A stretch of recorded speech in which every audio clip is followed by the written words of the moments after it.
अगला क्वेश्चन है, page number हमारा आ गया 61। साइबर सुरक्षा किससे बचाती है? तो याद रखना, कंप्यूटर और इंटरनेट को साइबर हमलों से, कंप्यूटर को और इंटरनेट को साइबर हमलों से बचाती है साइबर सुरक्षा। साइबर सेफ्टी, साइबर सिक्योरिटी के 3 सिद्धांत क्या हैं? तो गोपनीयता, अखंडता और उपलब्धता। रट लेना इनको। साइबर सुरक्षा के लिए बचाव का क्या उपाय है? तो भाई साइबर सिक्योरिटी से बचना है तो आपको मजबूत पासवर्ड होना चाहिए और अनजान लिंक पर क्लिक नहीं करना है। नेक्स्ट, आईओटी का फुल फॉर्म होता है इंटरनेट ऑफ थिंग्स। आईओटी के जनक हो जाएंगे केविन एस्टन। अब आईओई का मतलब होता है इंटरनेट ऑफ एवरीथिंग। आईओई क्या है? Internet of everything. मतलब इसमें आईओई का मतलब होता है इंटरनेट ऑफ एवरीथिंग्स, मतलब लोग, प्रक्रिया, डेटा और चीज़ों को जोड़ना। आईओ का ये काम होता है कि लोगों को, प्रोसेस को, डेटा को और चीज़ों को जोड़ना। डब्ल्यूओटी किसका एग्जांपल है? सॉरी, डब्ल्यूओटी का फुल फॉर्म पूछा है।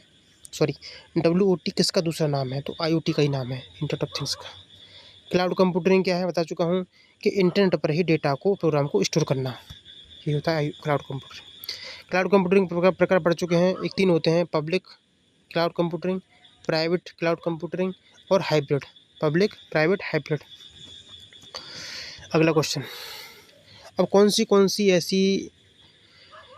से क्लाउड सेवाओं के प्रोवाइडर हैं? देखो, AWS, Google cloud, Microsoft Azzur किसके प्रोवाइडर हैं? ये सब जो है क्लाउड सेवा प्रोवाइड कराते हैं।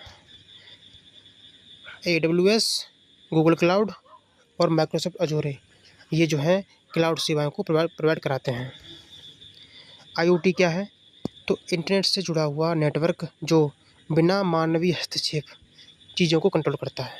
ठीक है, इंटरनेट से जुड़ा हुआ नेटवर्क जो बिना मानव के हस्तक्षेप के चीज़ों को कंट्रोल करता है, वो आईओटी कहलाता है। आईओटी का मुख्य लाभ क्या है?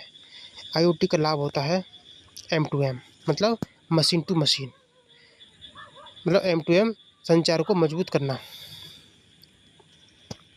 आईओटी का लाभ क्या है? आईओटी का ये लाभ है M2M, मशीन टू मशीन, मतलब संचार को मजबूत करना। अगला क्वेश्चन है, पेज नंबर 62। आईओटी के अनुप्रयोग कहाँ होते हैं? मतलब आईओटी का प्रयोग कहाँ पे होता है? आईओटी का प्रयोग हम स्मार्ट सिटी में करते हैं, ऑटोमेशन में करते हैं, मेडिकल उपकरणों में करते हैं और औद्योगिक क्षेत्र सब में करते हैं आईओटी का प्रयोग। आईओटी के घटक कौन से हैं? मतलब आईओटी किससे बनता है? तो सेंसर से बनता है, कनेक्टिविटी से, डेटा प्रोसेसिंग, यूजर इंटरफेस, पहले पढ़ा चुका हूँ। आईओटी सक्षम तकनीकों के नाम बताइए।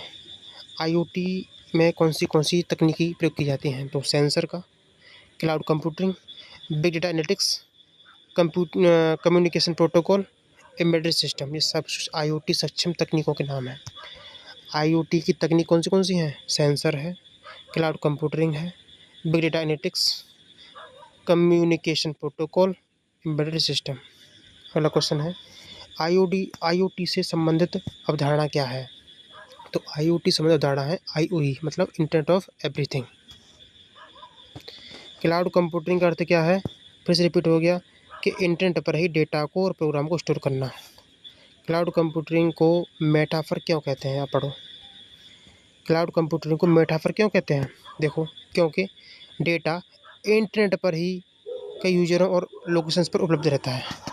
डेटा इंटरनेट पर कई यूजरों और लोकेशंस पर उपलब्ध रहता है, इसलिए इसको मेटाफर कहते हैं। पब्लिक क्लाउड किसके लिए उपलब्ध होता है? किसी भी यूजर के लिए होता है। पब्लिक क्लाउड पब्लिक के लिए है ना, वो किसी भी यूजर के लिए उपलब्ध होता है। प्राइवेट क्लाउड किसके लिए काम करता है? प्राइवेट क्लाउड किसी विशेष संगठन के लिए काम करता है, प्राइवेट। हाइब्रिड क्लाउड किसके लिए होता है? इसमें ये प्राइवेट पब्लिक दोनों क्लाउडों का संयोजन होता है, हाइब्रिड क्लाउड। भाई हम क्या पढ़ रहे हैं? क्लाउड के प्रकार पढ़ रहे हैं ना, ठीक है। तो पहला क्या था? पब्लिक क्लाउड, ये किसी भी यूजर के लिए यूज होता है। प्राइवेट क्लाउड किसी विशेष संगठन के लिए, और हाइब्रिड किसके लिए होता है? पब्लिक और प्राइवेट दोनों के लिए होता है। अगला क्वेश्चन है, सर्विस मॉडल। सर्विस मॉडल में सास क्या है? भाई सर्विस मॉडल 3 होते हैं, ठीक है।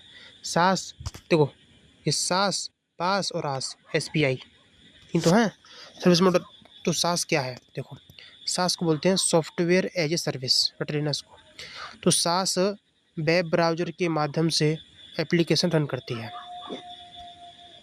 सास वेब ब्राउज़र के माध्यम से एप्लीकेशन ऐप को चलाती है ब्राउज़र के माध्यम से।